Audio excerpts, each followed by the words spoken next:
Okay, good afternoon, everybody. As you probably realize, I have somewhat of a passion for fish. One of the very first Chinese characters that I learnt when I came to Hong Kong 25 years ago was the Chinese character for fish. And this character not only means fish, but as I came to learn, it has other meanings associated with it: abundance, affluence, plenty.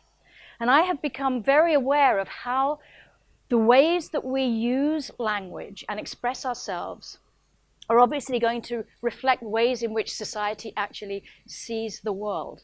So think about a website, POF.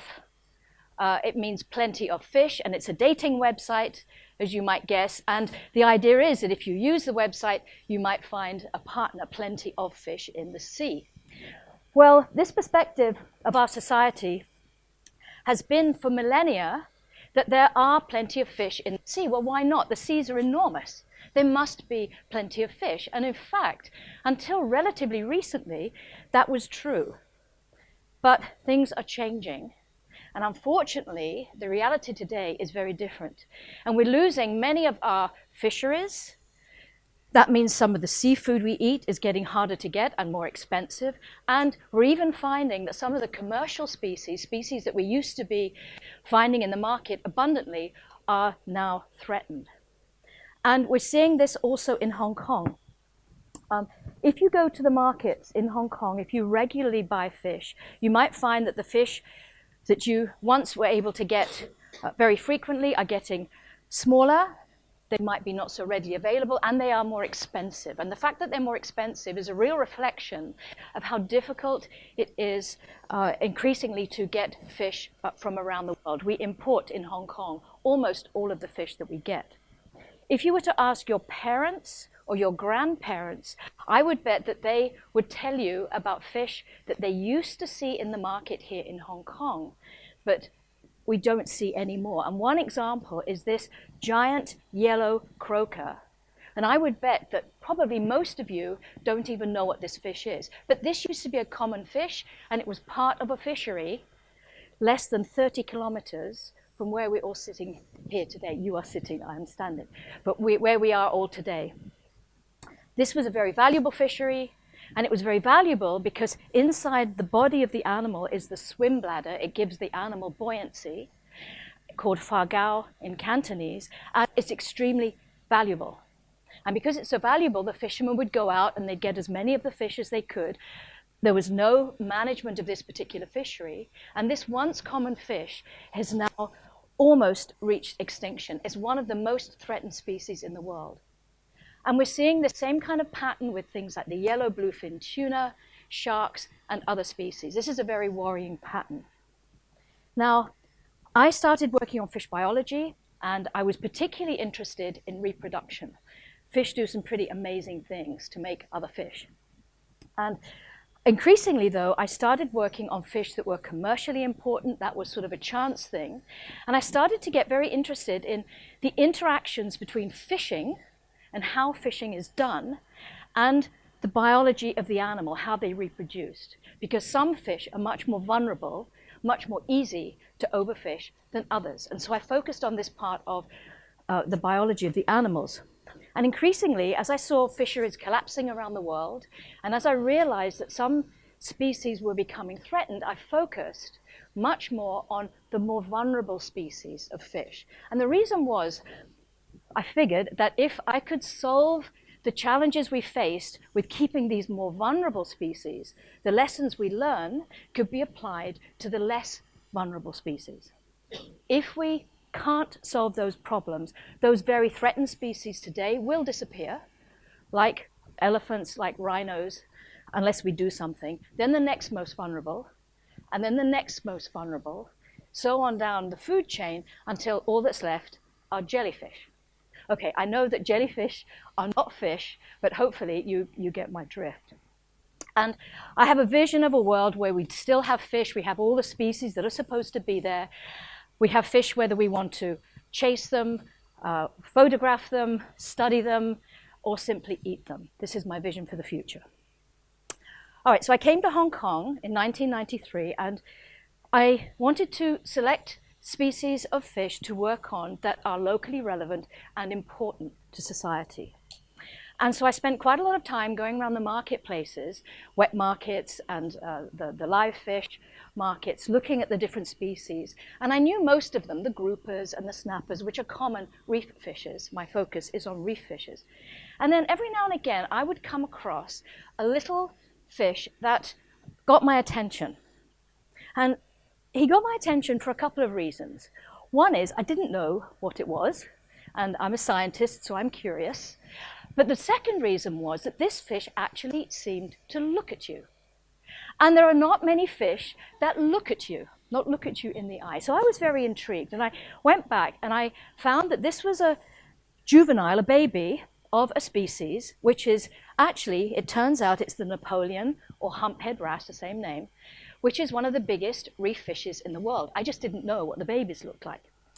Now, if you're a diver, which I am, and you come across one of these animals in the field, you enter his territory, he has his area on the reef that he lives in, he'll come and check you out. Now, this is an animal that's as big as a bear, it's as big as a big lion, but it is so gentle. And his eyes swivel on two sides of the head in different ways, like a chameleon. And he'll check you out, he'll see, what are you doing in my territory? And when he sees that you're not very interesting, or he gets bored, maybe he's hungry, he's off to get a yummy crab or a shell of some kind, or maybe he's going to go off to his mating area where he reproduces, and I'll talk about that in a minute, to find his soulmate. Soulmate is the Cantonese name for this species. Rather convenient, right? So anyway, maybe he's off to find his soulmate. So I realized that although the big fish was well known amongst divers, actually there was hardly anything known about the biology.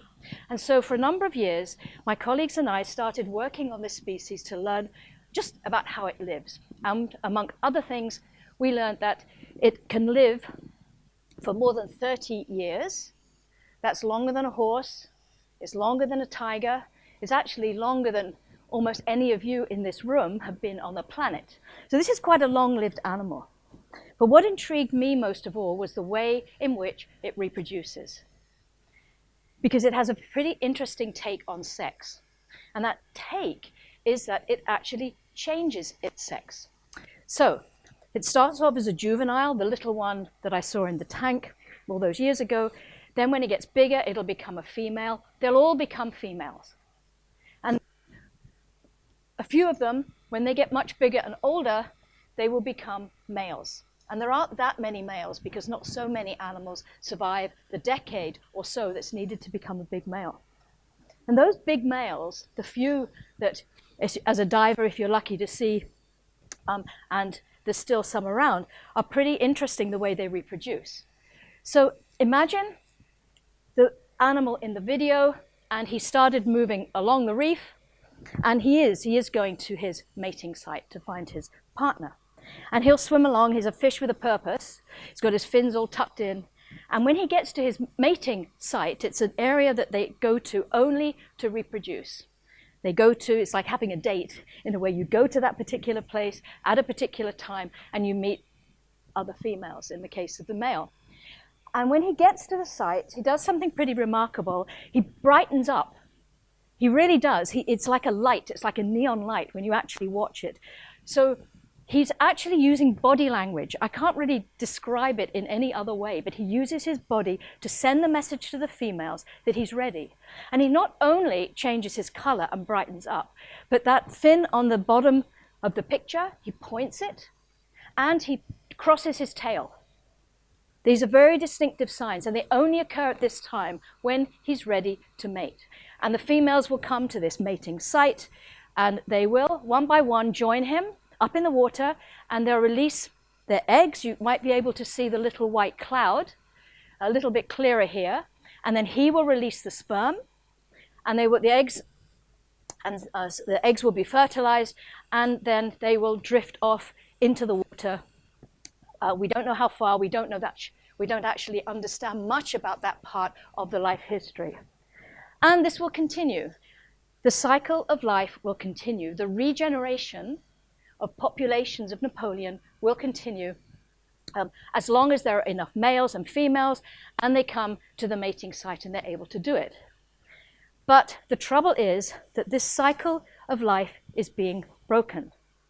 And we need to understand why this is and how this is.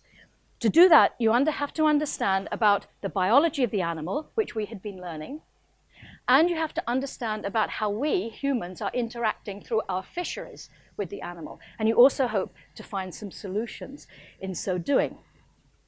So this particular species, in the fishery, in the trade for the live fish markets, the most popular size are these little ones, the size I first saw, which was why they were in the tanks in Hong Kong. And the reason they are so popular is because this is a very good plate size.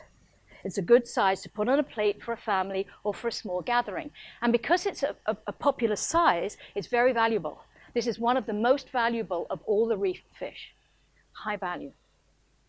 And so this is very heavily sought after by traders and by fishermen. Now, if lots of those little ones are taken, it means that there aren't so many females. If there aren't so many females, there'll be a lot fewer of those big males. And so this is what was happening. Too many juveniles, too many babies were being removed from the fishery, and the fishery was declining.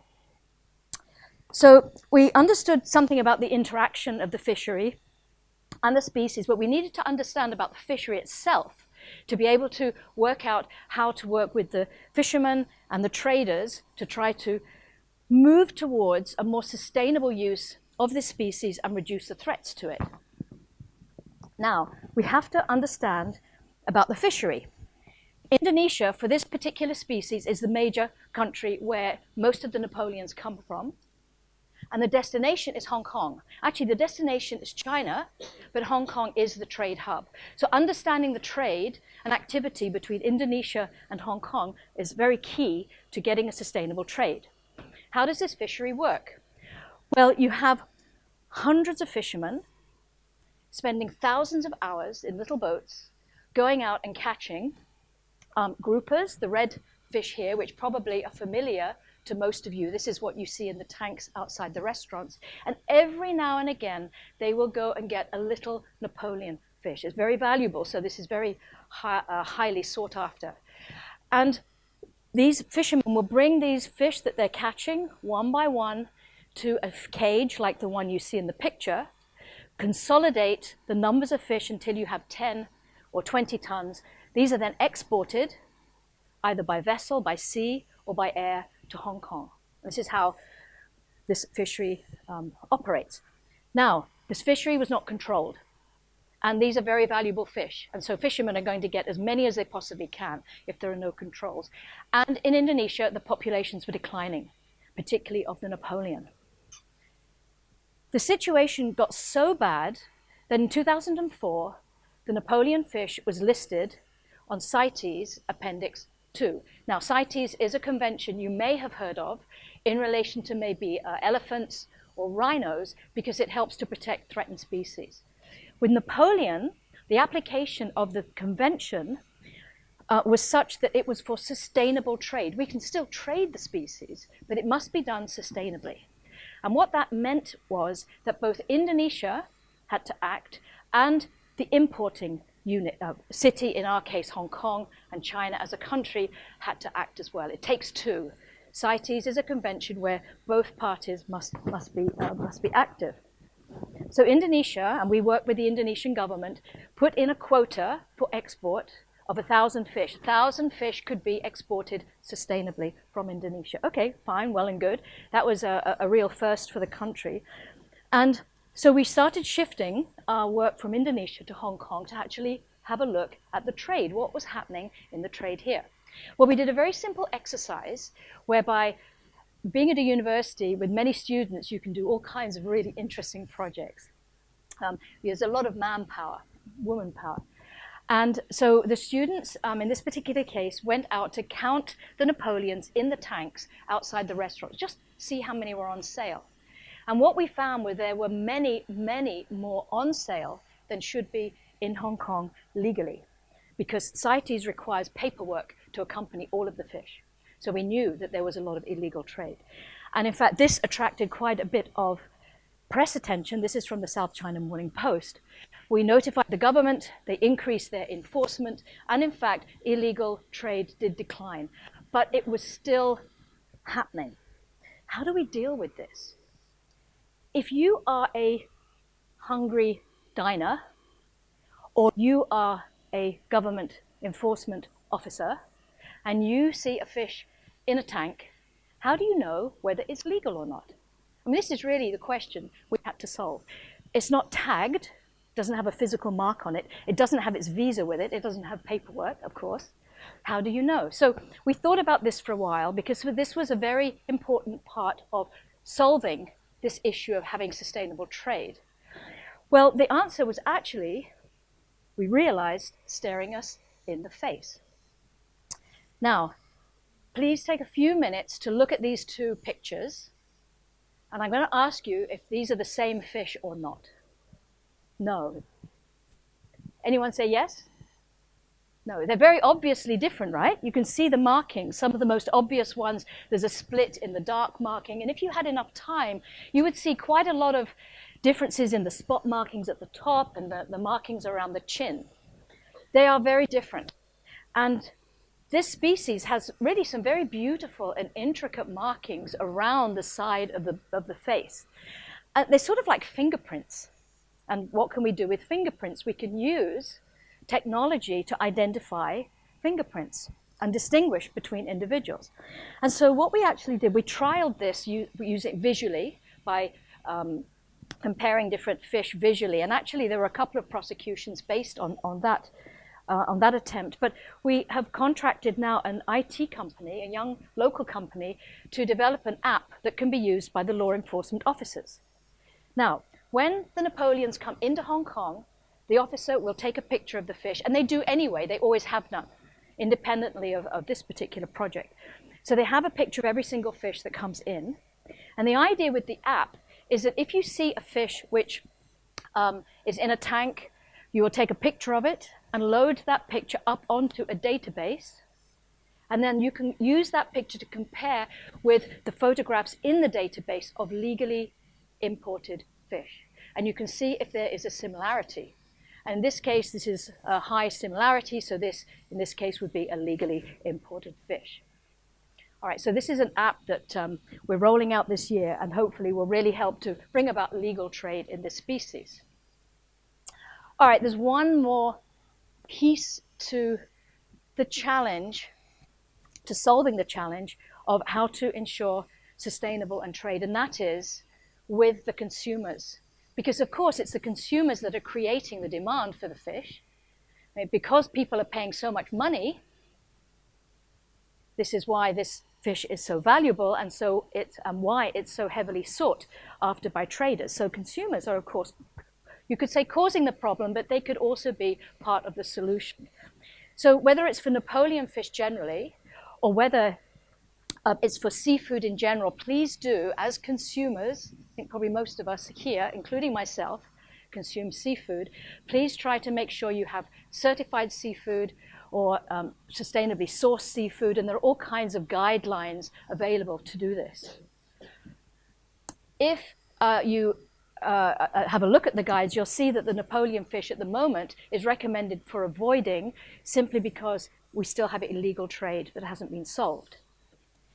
If you do insist on eating a Napoleon fish or selling a Napoleon fish, if you're a retailer, make sure it's legal. There has to be paperwork with it, and there has to be a possession license which looks like this with the name of the species on it, and by law that has to be visible in that where the fish is being retailed. So just make sure it's legal. If you're interested to learn more about the species, we have a Facebook campaign.